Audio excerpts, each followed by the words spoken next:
साडे पसमानदा इलाके दे खूबसूरत शोराए को न सिर्फ खिराज तहसीन पेश किए बल्कि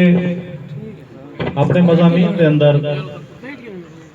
उन्हें कलाम को भी मुस्तकिल तौर देते महफूज किए। काफ़ी सारे जो शोरा हैं जोड़े कि मुफस्सिर की वजह तो अपने कलाम की इशाअत की इस्तिताअत न रखने के बावजूद भी मलिक सिराज साहब ने